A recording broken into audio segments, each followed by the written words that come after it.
আনিল মুজরিমিন মা সালাকাকুম ফি সাকার। জাহান্নামীদেরকে জিজ্ঞাসা করা হবে, কেন তোমরা আজকে জাহান্নামে এলে? ওরা জবাবে বলবে, ক্বালু লাম নাকু মিনাল মুসাল্লিনা ওয়া লাম নাকু নুতঈমুল মিসকিন। ওরা বলবে, আমরা নামাজ আদায় করতাম না, আর আমরা ফকির মিসকিনদেরকে খেতে দিতাম না, এই কারণে জাহান্নামে এসেছি। এই আয়াত দ্বারা প্রমাণ হলো জাহান্নামে মানুষ যত কারণে যাবে তার মধ্যে দুইটা কারণ হলো বড়। কয়টা কারণ বড়? দুইটি কারণ বড়। একটি হলো নামাজ আদায় না করা, 2 নম্বর হলো এতিম মিসকিন গরিবদেরকে খেতে না দেওয়া। যদি এভাবে করা হয় এ কারণে আল্লাহ তাদের জাহান্নামে দিবেন। আল্লাহ রাব্বুল আলামিন বলেন, আরাআইতাল্লাযী ইউকাযযিবু বিদ্দীন। পড়েন সবাই, আরাআইতাল্লাযী ইউকাযযিবু বিদ্দীন ফাযালিকাল্লাযী ইয়াদউল ইয়াতীম ওয়ালা ইয়াহুদ্দু আলা তুআমিল মিসকিন ফাওয়াইলুল লিল মুসাল্লিন আল্লাযীনা হুম আন সালাতিহিম সাহুন আল্লাযীনা হুম ইউরাউনা ওয়া ইয়ামনাউনাল মাউন। হে নবী, আপনি কি দেখেছেন ওই ব্যক্তিকে যে পরকালকে অস্বীকার করেছে, দিনকে অস্বীকার করেছে? পরকাল আর দিনকে অস্বীকার করেছে কারা? যারা নাকি এতিমকে গলায় ধাক্কা দিয়েছে আর মিসকিনকে খেতে দেয়নি। এতিমের গলায় ধাক্কা মারা আর মিসকিনকে খেতে না দেওয়া পরকালকে অস্বীকার করার শামিল। জোরে বলেন সুবহানাল্লাহ। কত বড় কথা! এতিম মিসকিনকে গলায় ধাক্কা মারা এবং মিসকিনকে খেতে না দেওয়া, এতিমকে ধাক্কা দেওয়া আল্লাহ রাব্বুল আলামিন বরদাস্ত করেন না। পরকালকে অস্বীকার করার শামিল এগুলি হয়ে যায়। তাই ইসলাম বলেছে গরিব মিসকিনকে ভালো ব্যবহার করো, তাদেরকে খাবার দাও, পরার দাও। আর এর সব কিছুর দায়িত্ব হলো গভর্নমেন্টের। ইসলামী গভর্নমেন্ট যদি হয়ে যায়, কোরআনের রাজ যদি কায়েম হয়ে যায়, তাহলে কেউ 1000 বিঘা জমির মালিক হবে আর কারো রান্নাঘর উঠাবারও জায়গা থাকবে না। এই ব্যবস্থা ইসলাম হলে এ ব্যবস্থা থাকতে পারবে না। সুতরাং শহরের, দেশের সবচাইতে ভালো বাড়িটিতে প্রেসিডেন্ট থাকবেন, ভালো ভালো বাড়িগুলিতে মন্ত্রীরা থাকবেন, জেলার সবচাইতে ভালো বাড়িতে কমিশনার বা ডিসি থাকবেন, আর জনগণ থাকবে কুড়ে ঘরে, থাকার জায়গা নাই। Kamalapur rail station, Chittagong rail station, স্টেশনে কোন রকম করে মাথা গুঁজে থাকবে। ইসলাম এই ব্যবস্থা করে না। সকলের থাকা, খাওয়া, পড়া, শিক্ষা, চিকিৎসা, বাসস্থান দেয় কে? জোরে বলেন, কে দেয়? ইসলাম দেয়। আজকে শ্রমিকদেরকে তথাকথিত সমাজবাদীরা তারা বলে ইসলামের কাছে অর্থনীতি নাই। আরে বাবা, ইসলামের কাছে নাই, তুমি পেলে কোত্থেকে? তোমার কার্ল মার্কস, তোমার লেনিন যতটুকুন পেয়েছে ইসলামকে রিসার্চ করে তার থেকে একটুখানি নিতে চেষ্টা করেছে। কথা বুঝতে পেরেছে? ইসলাম দিয়েছে শ্রমিকের অধিকার। শ্রমিকের অধিকার কে দিয়েছে বলুন? শ্রমিককে হিংসা করা নিষেধ, ঘৃণা করা নিষেধ। যেহেতু শ্রমিককে আল্লাহ রাব্বুল আলামিনের হাবিব বলেছেন আল কাসিবু হাবিবুল্লাহ, যারা সহজে উপার্জন করে তারা হলো আল্লাহর বন্ধু। জোরে বলেন সুবহানাল্লাহ। যারা সহজে উপার্জন করে, যারা কাজ করে খায়, তাদের মতো ভালো ইনকাম, হালাল রুজি আর কার হতে পারে? আল্লাহ রাব্বুল আলামিনের হাবিব শ্রমিকদের অধিকার সম্পর্কে, শ্রমিক আর মালিকের সম্পর্কে বলেছেন, মালিক আর শ্রমিকের মধ্যে সম্পর্ক যেটা হবে সেটা গোলাম আর মনিবের সম্পর্ক হবে না, সে সম্পর্ক হবে ভাই ভাই।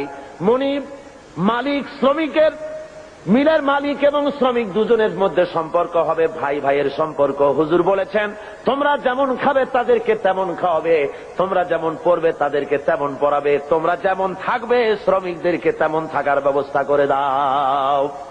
ইসলাম বলেছে, দুনিয়ার আর কেউ বলতে পারেনি। ইসলামের ব্যবস্থা নিজের মানুষের সামনে পরিষ্কার করে দেখিয়েছে। রাসূল পাক সাল্লাল্লাহু আলাইহি ওয়াসাল্লাম বলেছেন, শ্রমিকের গায়ের ঘাম শুকিয়ে যাওয়ার আগে তার ন্যায্য প্রাপ্য বুঝিয়ে দাও। কোন পারিশ্রমিক ঠিক না করে কোন শ্রমিককে কাজে লাগিও না, পারিশ্রমিক আগে ঠিক করে নাও। সুতরাং শ্রমিকদের মধ্যে মনিবের মধ্যে কোনো ক্লাসে স্ট্রাগল হতে পারে না, মালিকের মধ্যে কোনো ক্লাসে স্ট্রাগল হতে পারে না যদি খাওয়া পড়ার এই ব্যবধান যদি না থাকে, সব যদি সমান করে দেওয়া হয়। এই ব্যবস্থা ইসলাম করেছিল। আজকে ইসলামী স্টেট না থাকার কারণে আমার দেশের মধ্যে আমার দেশের ছেলেপেলেরা ইসলামকে না বুঝে তারা ভিন্ন পথে পরিচালিত হচ্ছে। তারা মনে করতেছে যে সমাজতন্ত্রের মাধ্যমে বুঝি শান্তি আসবে। আমার দেশের কলেজের ছেলেরা, ইউনিভার্সিটির ছাত্ররা তারা মনে করে যে শান্তি আসবে সমাজতন্ত্রের পথে। কোন পথে? এটা আসলে সমাজতন্ত্র না, এটা আসলে হলো 6 মাস তন্ত্র। কি তন্ত্র বলুন? 6 মাস তন্ত্র। ওরা বলে কমিউনিজম, আসলে কমিউনিজম নয়, এটার নাম আসলে হলো কমিউনাইজম। আসলে এটার নাম কি? অর্থাৎ এর চাইতে পচা মতবাদ, এর চাইতে মানবতা বিধ্বংসী মতবাদ আল্লাহর জমিনে আর একটাও হতে পারে না। পৃথিবীতে মানবতা বিধ্বংসী মতবাদ 2টা। জোরে বলেন কয়টা? একটা হলো পুঁজিবাদ আর একটা হলো সমাজবাদ। এই 2টি মতবাদ গোটা দুনিয়ার মানুষকে জ্বালিয়ে পুড়িয়ে শেষ করে দিল। ওই সেদিন লোকেরা বলল যে এইবার দুনিয়ায় শান্তি হবে। কেমনে শান্তি হবে? কয় যে দুনিয়ার 2 মহাশক্তির 2জন শান্তির পায়রা ওয়াশিংটনে মিলিত হচ্ছেন। একজন রাশিয়ার গর্বাচেভ আর একজন কি আমেরিকার রোনাল্ড রিগান। বললেন যে এইবার পৃথিবীতে শান্তি হবে। ওরা হলো শান্তির পায়রা। আমি বললাম ওরাই যদি হয় শান্তির পায়রা, তাহলে পৃথিবীতে অশান্তির শকুন হবে কারা? গোটা দুনিয়াকে জ্বালিয়ে পুড়িয়ে মেরেছে এরা, এই 2 শক্তি। জোরে বলেন ঠিক কিনা? গোটা বিশ্বকে জ্বালিয়ে পুড়িয়ে শেষ করেছে তারা। মাঝারি পাল্লার ক্ষেপণাস্ত্র তারা বন্ধ করতে এসেছে, অর্থাৎ অস্ত্র বেশি হয়ে গেছে, এখন বন্ধ করা ছাড়া পথ কি? পোড়ায় ফেলা ছাড়া পথ কি? নদীতে ডুবাই দেওয়া ছাড়া পথ কি? গোটা দুনিয়ার সমস্ত গরিব রাষ্ট্রগুলিকে পায়ের তলে রেখে তারা শাসন করবে, শোষণ করবে, এটাই হলো তাদের কাজ। আর এভাবে তারা অগ্রসর হতে থাকে। রাশিয়ার সমাজতন্ত্রীরা বলেছে সব সমান করে দেবে। ওরা পারবে সমান করতে? গর্বাচেভের বউ যখন, গর্বাচেভের বেগম রাইসা যখন ওয়াশিংটনে যখন নামলেন প্লেন থেকে, সাংবাদিকরা লিখছেন যে তার যে অর্নামেন্টস, তার যে কাপড় চোপড় শরীরে লাগানো ছিল তা দেখে যুক্তরাষ্ট্রের বড় বড় ধনীত স্ত্রীরা নিজেদেরকে তাদের সামনে নিতান্ত গরিব বলে মনে করবে। সমান করতেছে। তবে একটা কথা বলেছেন উনি, গর্বাচেভ যখন নামলেন সিঁড়ি থেকে তখন একটা কথা বলেছেন। সাংবাদিকরা জিজ্ঞেস করেছেন এই বৈঠক আপনি কি মনে করেন, এই বৈঠক সম্পর্কে? উনি বললেন বৈঠককে আমি খুব ভালো মনে করি। আমি মনে করতেছি যে বৈঠক ঈশ্বর আমাদের সহায় হবেন, ঈশ্বর আমাদের সহায় হবেন। দুনিয়ার পত্র পত্রিকাগুলি কমেন্ট করলো নাস্তিক্যবাদী রাশিয়ার প্রেসিডেন্ট, নাস্তিক্যবাদী দেশের প্রেসিডেন্ট বলছেন ঈশ্বর সহায় হবে। কথাটা মন্দ না, ভূতের মুখে রাম নাম। কথা বুঝতে পেরেছেন? তবে আজকে একটি জিনিস ভালো লক্ষ্য করা যাচ্ছে, তা হলো এই, গর্বাচেভ আগের মতো অন্যান্য প্রেসিডেন্টের মতো নন, বরং তিনি ভিন্ন চিন্তা করতেছেন। দুনিয়ার বুকে গণতন্ত্র ছাড়া যে পথ নাই, গণতন্ত্রই একমাত্র মানুষকে কল্যাণ দিতে পারে, কমিউনিজমের মতবাদে শান্তি আসতে পারে না, এ কথাটি মনে হয় তার মাথার মধ্যে কিছুটা ঢুকেছে। তাই পুঁজিবাদী গণতন্ত্রের সাথে হাত মিলাবার চেষ্টা করতেছে। কিন্তু শেষ রক্ষা হবে না। পুঁজিবাদও পৃথিবীকে বাঁচাতে পারবে না, আর সমাজবাদও পৃথিবীর ক্ষুধা দারিদ্র থেকে গোটা বিশ্বকে বাঁচাতে পারবে না। এই পৃথিবীকে যদি বাঁচাতে হয় তাহলে বাঁচাতে পারবে কে বলুন? জোরে বলেন, কে বাঁচাতে পারবে? ইসলাম বাঁচাতে পারবে, আর কেউ বাঁচাতে পারবে না এই পৃথিবীকে। এই পৃথিবীকে বাঁচাবার জন্য একমাত্র ইসলাম। সুতরাং ইসলাম ছাড়া অন্য কোন মতবাদ মানতে আমরা রাজি না। কি বলেন, আপনারা রাজি? ওরা বলে সব সমান করে দেব। আমার বিরুদ্ধে তারা অভিযোগ তোলে, আমি সমাজতন্ত্রের বিরুদ্ধে কথা বলি, কমিউনিস্টদের বিরুদ্ধে কথা বলি। কমিউনিস্টদের বিরুদ্ধে তো কথা বলতেই হবে, যেহেতু তারা আল্লাহকে মানে না। কমিউনিস্টরা কি মানে না বলুন? জোরে বলেন, কি মানে না? কমিউনিস্টরা নাস্তিক, তারা আল্লাহকে অস্বীকার করেছে। মার্কস অ্যান্ড এঙ্গেলস এ বইয়ের ভিতরে 385 পৃষ্ঠায় এর মধ্যে লেখা হয়েছে যে ধর্ম হলো একটি ধর্ম মানুষেরা নিজেরা তৈরি করেছে। ধর্ম বলতে আসলে কোনো জিনিস নাই। কার্ল মার্কস তার on step forward to step back বইয়ের মধ্যে লিখেছেন ধর্ম হলো মানুষের জন্য আফিম। সুতরাং কোন লোক কমিউনিজমের আন্দোলন করে অথচ মসজিদে যায়, নামাজে পড়ে, মন্দিরে যায়, এই অবস্থা যদি হয় তাহলে বুঝতে হবে যে সে কমিউনিজমের দায়িত্ব পালন করছে না, সে এখনো কমিউনিজমকে বুঝতে পারে নাই। তার মানে হলো তারা সম্পূর্ণ ধর্ম বিরোধী, আল্লাহ বিরোধী। কমিউনিজমের ইতিহাসে আল্লাহর অস্তিত্ব নাই। সুতরাং এই কমিউনিজমের মতবাদকে প্রতিষ্ঠা করার জন্য 1918 সালে সোভিয়েত সংবিধানের 13 নম্বর অনুচ্ছেদ সংযোজিত করা হয় 1918 সনে। সেখানে দেশের সকল ধর্মের ধর্মীয় সমস্ত শিক্ষা প্রতিষ্ঠানে ধর্মীয় শিক্ষা পুরাপুরি বন্ধ করে দেওয়া হয়। এবং 1921 সালে রাশিয়ার বুকে বিভিন্ন ধর্মীয় প্রতিষ্ঠানগুলি, মসজিদ মাদ্রাসাগুলি, হাজার হাজার মসজিদ মাদ্রাসা তারা ক্লাব করেছে, সিনেমা হলে পরিণত করে দিয়েছে। 1924 সালে তারা রাশিয়ান সরকারের অধীনে সেখানে গডলেস অ্যাসোসিয়েশন হয়, অর্থাৎ খোদাদ্রোহী, খোদা মানে না নাস্তিকদের সমাজ সেখানে তৈরি হলো। এবং তারা একই বছরে হাজার হাজার আলিমদেরকে, মুসলমানদেরকে সেখানে তারা জবাহ করলো। রাশিয়ার ভিতরে মসজিদ মাদ্রাসা যেখানে ছিল, আপনার আজ থেকে অন্তত অক্টোবর বিপ্লবের পূর্বে আমার কাছে এই রাশিয়ানদের বিপ্লবের বইপত্র বহুত আছে। সেই বইপত্র থেকে আমি সংগ্রহ করেছি, আপনারাও পড়তে পারেন। রুশ, ভারত, বাংলাদেশ একটি বই আছে, বাংলাদেশে বেরিয়েছে। এছাড়া অনেক অথেন্টিক বই আমার কাছে আছে রাশিয়া সম্পর্কে। আমি আন্দাজে বক্তৃতা করি না, পড়াশোনা করে বক্তৃতা করি। পুঁজিবাদী দেশ চোখে দেখেছি, সমাজতান্ত্রিক দেশও চোখে দেখেছি। চোখে দেখে তারপরে বক্তব্য রাখি। অক্টোবর বিপ্লবের পূর্বে সোভিয়েত রাশিয়ায় মসজিদের সংখ্যা ছিল 26,279টি, আর 1959 সনে এসে এই মসজিদ দাঁড়িয়েছে 1200-তে। এরপরে এই মসজিদের সংখ্যা আরো কমে গেছে, অর্থাৎ মসজিদগুলি ক্লাব বানানো হয়েছে, নাট্যশালা বানানো হয়েছে, আর যুব কমিউনিস্টদের তাস, তাসা, জুয়া খেলার অফিসে পরিণত করা হয়েছে। জোরে কন্যা উজুবিল্লাহ। রাশিয়ার ভিতরে মুসলমানদের জোহরের নামাজ পড়া নিষেধ, আসরের নামাজ পড়া নিষেধ। নামাজ পড়লে পরে তাহলে উৎপাদন কমে যাবে, সেই জন্য নামাজ পড়তে দেওয়া হয় না। খাতনা করা নিষেধ। হজ তো করতেই পারে না, হজ করার কোন সুযোগ তাদের কাছে নাই, যেহেতু ব্যক্তি মালিকানা নাই, হজ করবে কেমনে? যাকাত দেওয়ার তো প্রশ্নই ওঠে না। এই অবস্থা হলো সেই সমাজে। মানুষেরা সবচাইতে বেশি দুঃখে কষ্টে সেখানে আছে। বিশ্বকবি, কবি সম্রাট আল্লামা ইকবাল রহমাতুল্লাহ আলাইহে তিনি ওই রাশিয়া সফর করে তিনি বলেছিলেন দুঃখ করে, আয়ে তয়রে লাহুতি উস রিজক সে মৌত আচ্ছি, জিস রিজক সে আতি হো পরওয়াজ মে কোতাহি। যে রিজক তোর হরিল আজাদি, নীল আকাশের আলো, তাহার চাইতে স্বাধীন মরণ হাজার গুণে ভালো। যে রুজি খেতে গিয়া, হে উড্ডয়নশীল পাখি, যে রিজেক খেতে গিয়ে তোমার স্বাধীনভাবে ওড়া বন্ধ হয়ে গেছে, ওড়ার স্বাধীনতা বন্ধ হয়ে গেল, তার চাইতে তোমার স্বাধীনভাবে না খেয়ে মরে যাওয়া অনেক ভালো ছিল। রাশিয়ার বুকে লোকেরা কথা বলার অধিকার পায় না। পত্রিকা গভর্নমেন্টের, টেলিভিশন গভর্নমেন্টের, সে দেশের তাদের রেডিও গভর্নমেন্টের, প্রচার মিডিয়া সব গভর্নমেন্টের হাতে, জনগণের কাছে কিছু নাই। এই এলাকায় যদি 10,000 লোক খতম করে দেওয়া করে, পাশের 1 মাইল দূরে লোকেদের জানার কোনো উপায় নাই।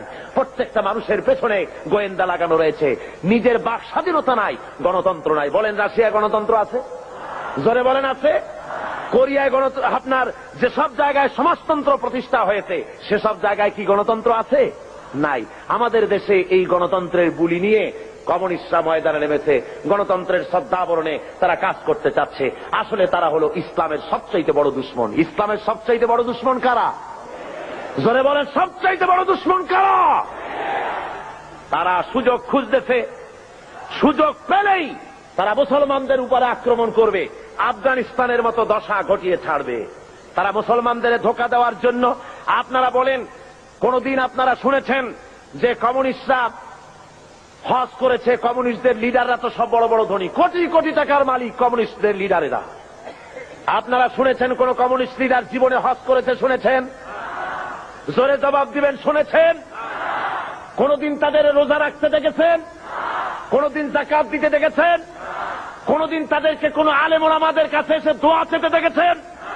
অর্থাৎ তারা আল্লাহকে সম্পূর্ণ স্বীকার করেছে, আর আল্লাহকে মানে না। শুধুমাত্র বাংলাদেশের যেহেতু 10 কোটি মুসলমান, কাজ করতে অসুবিধা হবে, তাই তাদের নেতা মরে গেলে পরে জানাজার অনুষ্ঠান করে মানুষকে ফাঁকি দেওয়ার জন্য।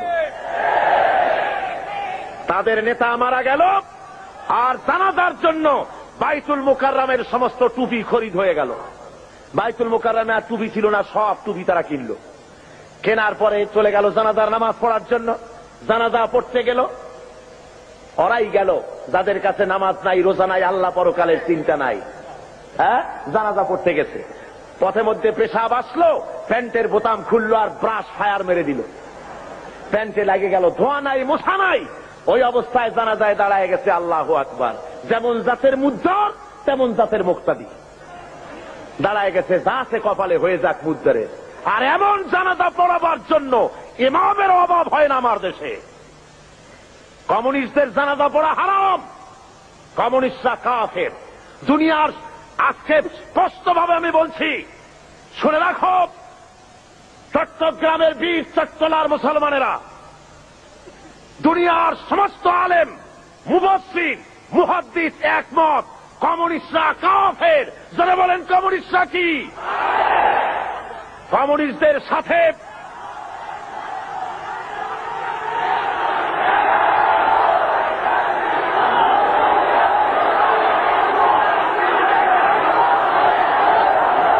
আমাদের দেশে, শুনুন, আমাদের দেশে যারা আওয়ামী লীগ করে তারা মুসলমান। তারা কি বলেন?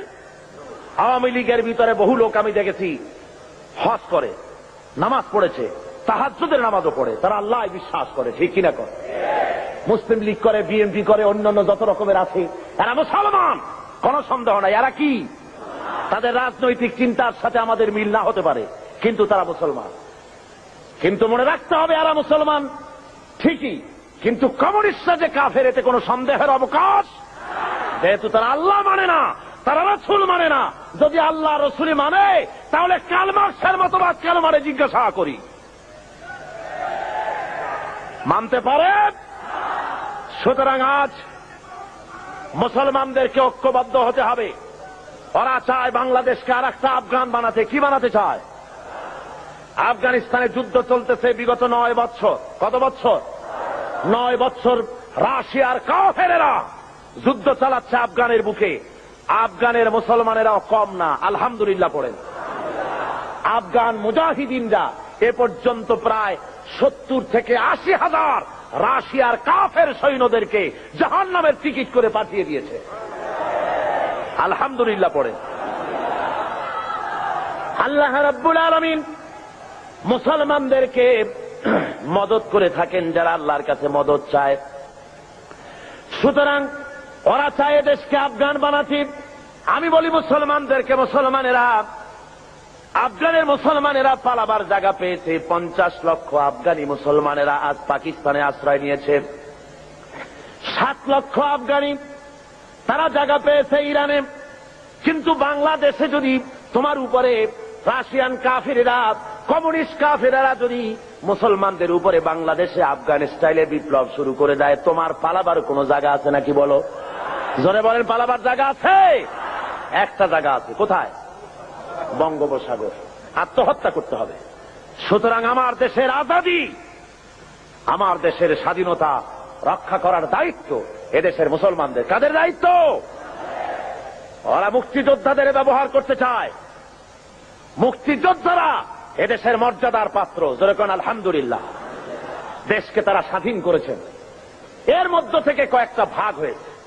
একটা ভাগ সরকারের সাথে চলে গেছে, একটা ভাগ বিভিন্ন রাজনৈতিক দলে চলে গিয়েছে, একটা ভাগ কমিউনিস্টদের দলে একটা ভাগ চলে গিয়েছে। এরা তারাও তার নাম দিয়েছে মুক্তিযুদ্ধ চেতনা বিকাশ কেন্দ্র। আর যখন ইসলামের আওয়াজ আসে তখন তারা বলে মুক্তিযুদ্ধের চেতনা বহির্ভূত কাজ হচ্ছে। বলে না? জোরে বলেন, বলে না? মুক্তিযুদ্ধ, ইসলাম মুক্তিযুদ্ধের চেতনা বহির্ভূত নয়, বরং স্বাধীনতা সংগ্রামের সময় যদি একথা লোকের জানা থাকত যে দেশে সমাজতন্ত্র প্রতিষ্ঠার আন্দোলন চলবে, স্বাধীনতা আন্দোলনে মুসলমানের অংশগ্রহণ করত না। জোরে বলেন ঠিক কিনা? এদেশের লোকেরা পশ্চিমা শক্তির বিরুদ্ধে লড়াই করেছে, জালিমদের বিরুদ্ধে লড়াই করেছে, সমাজতন্ত্র প্রতিষ্ঠার জন্য লড়াই করে নাই। আমার আজকের মাহফিলে বাংলাদেশ মুক্তিযোদ্ধা সংসদের সেক্রেটারি জেনারেল আপনাদের সামনে স্পষ্ট করে বলেছেন, তিনি আমার কাছে একথা বলেছেন যে কাবা শরীফের গিলাফ ধরে দোয়া করেছি, আল্লাহ স্বাধীনতার পতাকা যেমন উড়াইছি ইসলামের পতাকা উড়াবার তৌফিক দিও আল্লাহ।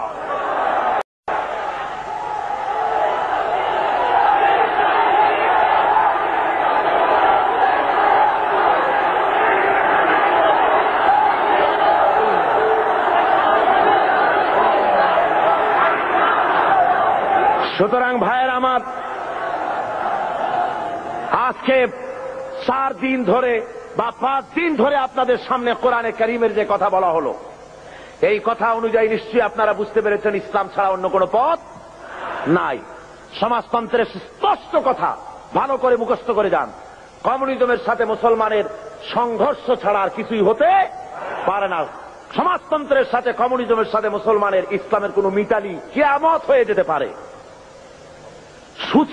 সূচের ছিদ্র দিয়া উট চলে যেতে পারে, কমিউনিস্টদের সাথে ইসলামের সাথে কোনো সম্পর্ক হতে পারে না। সুতরাং মুসলমানেরা, কমিউনিস্টদের জনসভায় যাওয়া হারাম, কমিউনিস্টদের মিছিলে যোগ দেওয়া হারাম, তাদেরকে 4টা পয়সা সহযোগিতা করা হারাম। জোরে বলেন কি? ও মুসলমানেরা, কমিউনিস্টদের কোন সহযোগিতা তোমরা করবে? কারা করবে না হাত উঁচু করে দেখাও।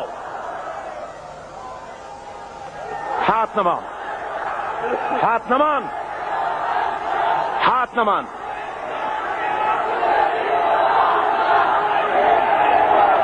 ভাইরা আমার, থামুন, থামুন। আজকে আমার কাছে খবর এসেছে ওরা গতকাল কমিউনিস্টরা মিটিং করেছে আমার উপরে হামলা করার জন্য। ভাইরা আমার, আমার এই কণ্ঠস্বর থাকবে যতক্ষণ আমি বেঁচে আছি।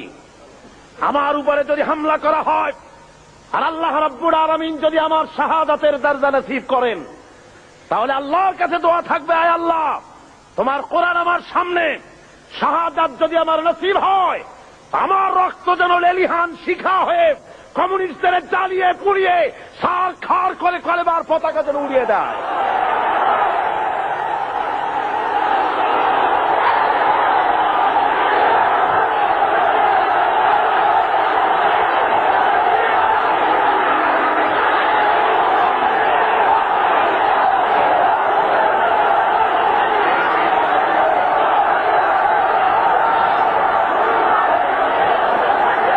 আমার আল্লাহ রাব্বুল আলামিন সাফ করে বলেছেন, জমিন হলো আল্লাহর, এই জমিনে আপনারা কোরআনের রাজ কায়েম করার জন্য প্রস্তুত আছেন? জোরে বলেন আছেন? যদি জেলে যাওয়া লাগে যাবেন, যদি ফাঁসির মঞ্চে চড়া লাগে চড়বেন। আল্লাহ রাব্বুল আলামিন বলছেন, শুনুন, ওয়াকাতিলুহুম হাত্তা লা তাকুনা ফিতনাতুন ওয়া ইয়াকুনা আদ-দীনু কুল্লুহু লিল্লাহ। সংগ্রাম করো, লড়াই করো সেই পর্যন্ত যতক্ষণ আমার দিন কায়েম না হয়, ফিতনা ফাসাদ দুনিয়া থেকে মূলোৎপাটিত যতক্ষণ না হয়, ততক্ষণ পর্যন্ত তোমরা লড়াই করতে থাকো আমার দিন কায়েম না হওয়া পর্যন্ত।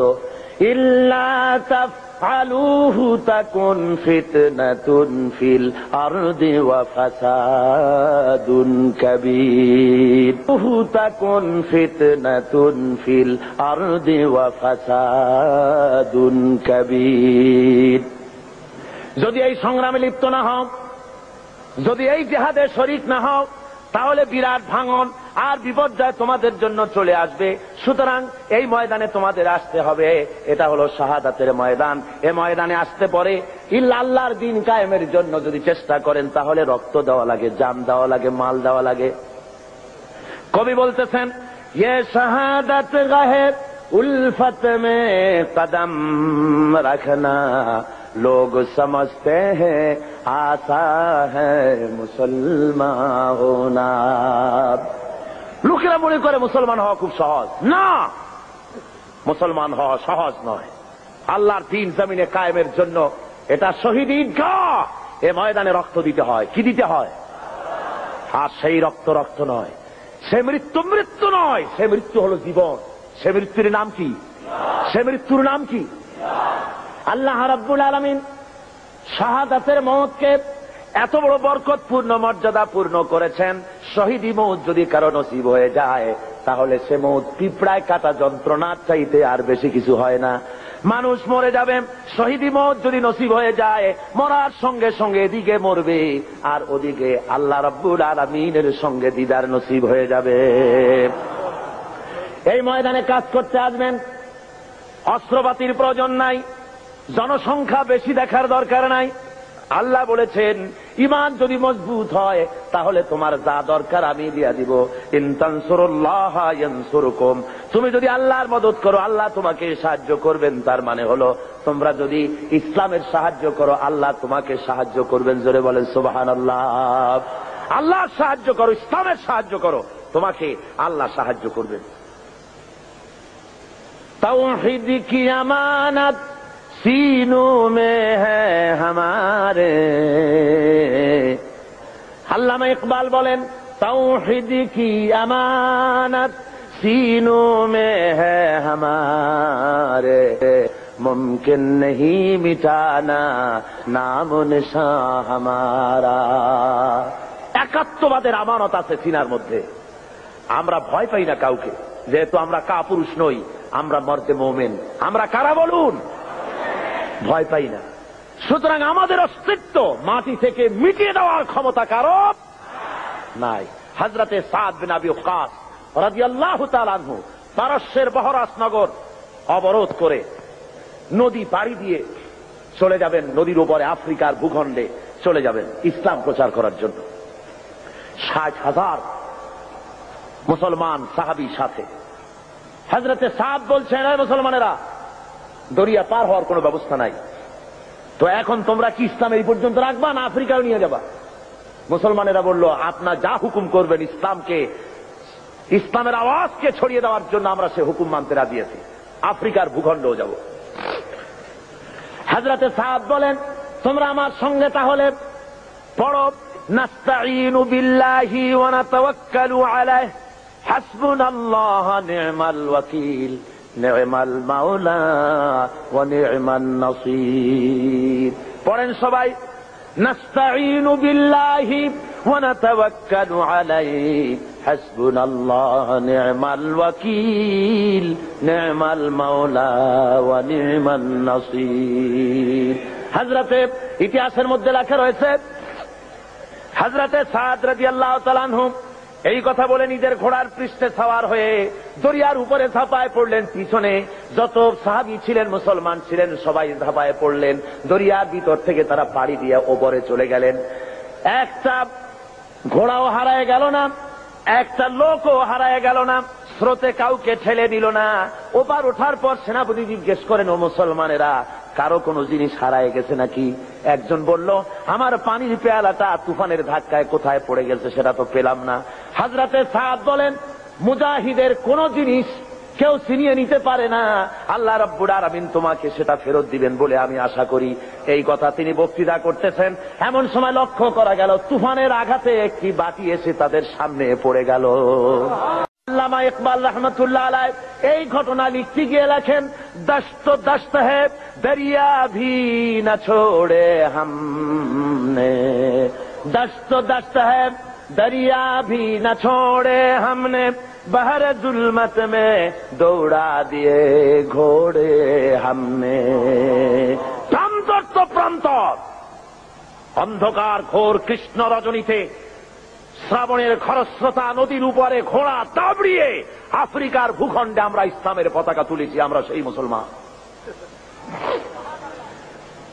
আফ্রিকার গভর্নর গ্রেগরিয়াস মুসলমানদের থাকার জায়গা করে দিলেন পাহাড়ের কাছে, জঙ্গলের কাছে, যাতে করে মরতে সুবিধা হয়।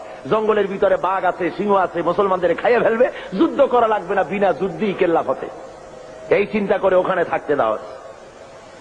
হযরতে সাদ একটা মেম্বার তৈরি করলেন, ওই মেম্বারের উপরে দাঁড়িয়ে জঙ্গলের দিকে লক্ষ্য করে বললেন, সন্ধ্যা ঘনায় এসেছে।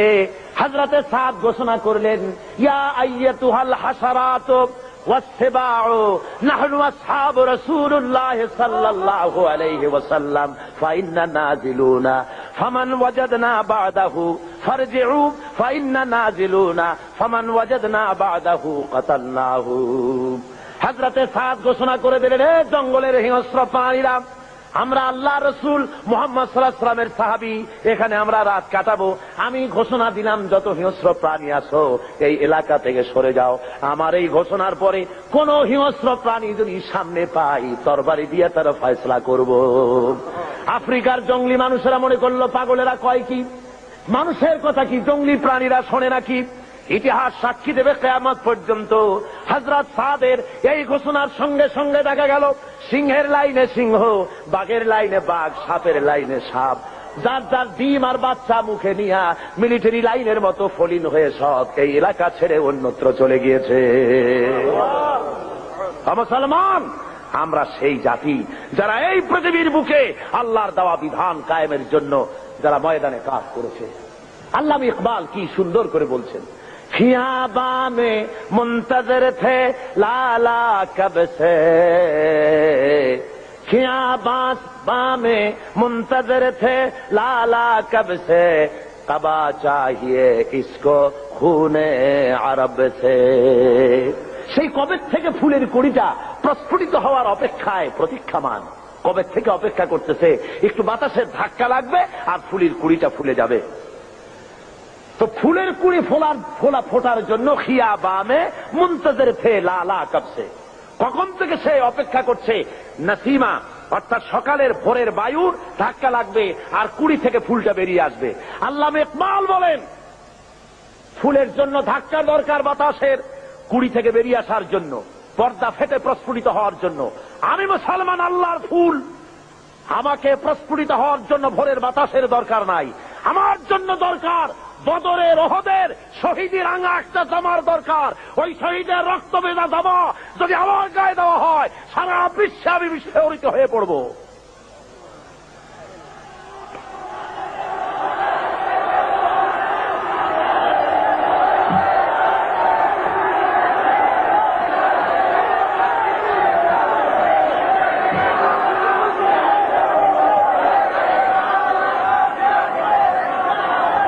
ভাইরা আমার, এই জন্য আজকে মুসলমানদের সামনে ইতিহাস পড়ে আছে, কোনো ভয় নাই। নারীর সতীত্বের হেফাজতের জন্য, নারীর নির্যাতন থেকে নারীকে বাঁচাবার জন্য, শ্রমিকের অধিকার ফিরিয়ে দেওয়ার জন্য, দুঃখ দারিদ্র দূর করার জন্য, সমাজে আল্লাহর দেওয়া বিধান প্রতিষ্ঠার জন্য একটাই পথ, সে পথ হলো ইসলাম কায়েম করা। কি পথ? ইসলামের কোন বিকল্প আছে? জোরে বলেন, আছে? কোনো বিকল্প নাই। এই রাস্তায় কাজ করতে হবে, আর কাজ করলেই আল্লাহর মদদ পাওয়া যাবে। আপনার বিপদ হবে যত ঘনীভূত, আল্লাহর রহমত হবে তত ত্বরান্বিত। এই থিওরিটা মুখস্থ করুন। ইসলামের জন্য আপনার উপরে বিপদ হবে যত ঘনীভূত, আল্লাহর রহমত হবে আপনার প্রতি তত ত্বরান্বিত। জোরে বলেন সুবহানাল্লাহ, জোরে বলেন সুবহানাল্লাহ। আপনি লক্ষ্য করে দেখেন, বদরের প্রান্তরে নবীজি মুসলমানদেরকে যখন